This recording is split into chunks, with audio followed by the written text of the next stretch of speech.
You know the feeling, right? That big deadline is getting closer and closer, the pressure is building, but for some reason, you find yourself doing anything else. Today, we're going to dive into the actual science of why your brain seems to choose distraction over duty, and more importantly, how you can finally start to take back control. So, let's just get real for a second. You've got that huge project you absolutely have to finish. You sit down, you're full of good intentions, you open up your laptop, and then boom. Suddenly, checking your phone or watching that one cat video seems like the most important thing in the world. You know the deadline is coming, but you just can't seem to start. What is going on in our heads at that exact moment? Why do we do this to ourselves? Well, it turns out the reason has almost nothing to do with being lazy or not having enough willpower. Nope, the truth is actually a lot more primal. So let's dig in and find the real root of this problem. Okay, first things first, let's be super clear about what we're talking about. Procrastination isn't the same as, strategically deciding to put off a low-priority task for later. That's just smart planning. Real procrastination is when we know we should be doing something, we know it's going to hurt us later if we don't, and yet, for no logical reason at all, we choose to do something else instead. So, if it's not a logical choice, what is it? Okay, here's the big idea, the one that changes everything. Procrastination is not a character flaw. It's a survival instinct. It's your brain on a really basic, primitive level, just trying to protect you. And this, right here, reframes the entire issue. We spend so much time beating ourselves up, right? Calling ourselves lazy, saying it's a character flaw. But the reality is, it's just an emotional reaction. Your brain senses some kind of discomfort tied to a task, flags it as a threat, and its main job becomes getting you away from that bad feeling as fast as possible. Seriously, understanding this is a total game changer. Think about it this way. When a task makes you feel stressed out, or bored, or maybe insecure, your ancient survival brain, well, it doesn't really know the difference. The fear of giving a big presentation or the dread of tackling a complex spreadsheet can trigger the exact same internal alarm bells as seeing a literal bear in the woods. It's a fear response. And the part of your brain that's responsible for all this drama? It's called the amygdala. You can just think of it as your brain's super-sensitive panic button. It's always scanning for threats. And when it senses one, like that feeling of dread when you think about starting that big project, it just smashes the alarm, flooding your system with stress hormones. And this is the battle going on inside your head, right here. You've got the logical part of your brain, the prefrontal cortex, saying, hey, let's do the hard work now, it'll pay off in the long run. But at the same time, your amygdala is just screaming, danger, this feels bad, run away.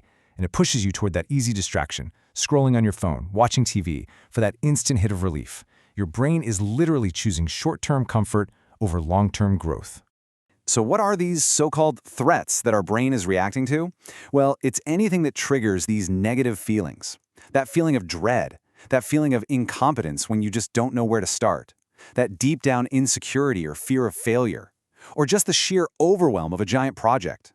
Your brain's simple, primitive solution to all of this? Just avoid the feeling by avoiding the task.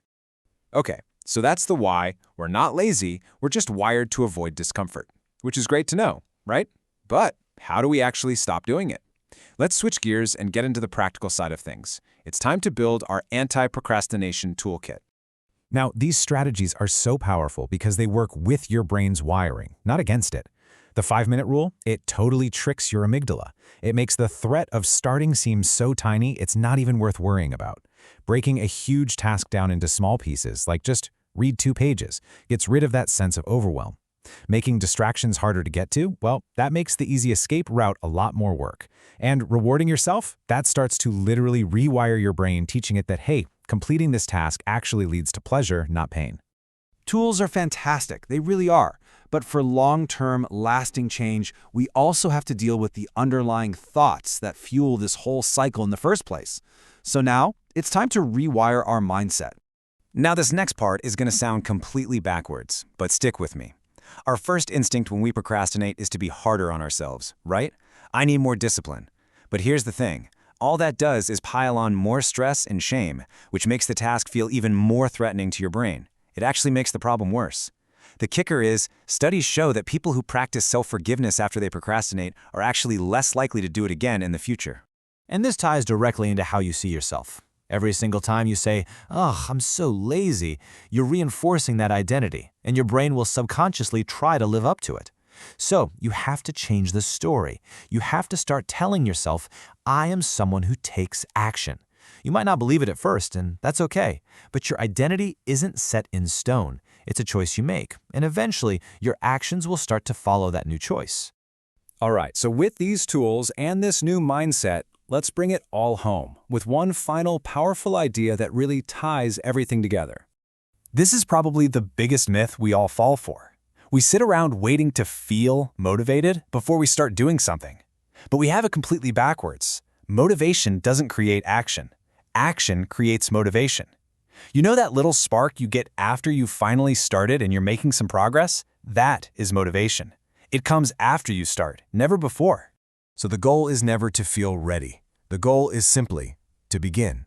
Because procrastination is your brain choosing comfort, but growth, real growth, only ever happens outside of your comfort zone.